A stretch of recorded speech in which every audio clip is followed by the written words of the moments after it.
As Steve said, I'm director of the UK operation for Medina.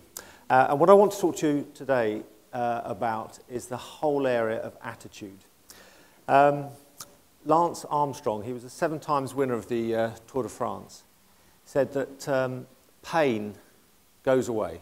Whether it's a second or a minute, it goes away. But for him, if he quits, he's got to live with that forever. So when he's thinking about quitting, he thinks, what do I want to live with? The pain or living with himself quitting? Now, I want to bring this down to a more personal level. So I want to talk about attitude from our perspective. I'm going to link it from sport to our person to our business lives. And I'm going to talk about 3 areas. I'm going to talk about the importance of attitude, the impact of it, and if we choose to, if we want to improve the area. So, if we think about driving a car, and I would imagine most of the people here can drive a car,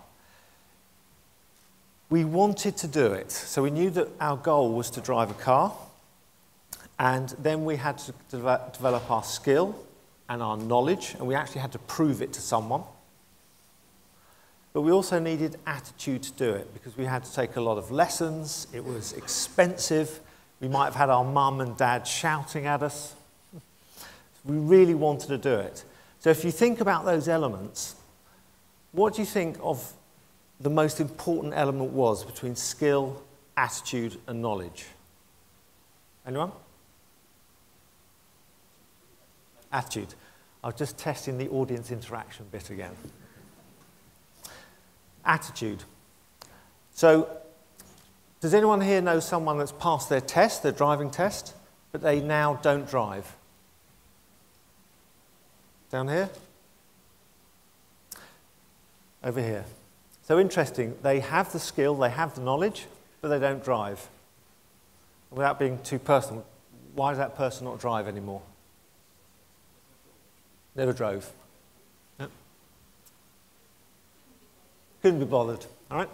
So all of these things are linked to attitude. So we typically talk about attitude being about 70 to 80% importance of what we do, of what we achieve in things. So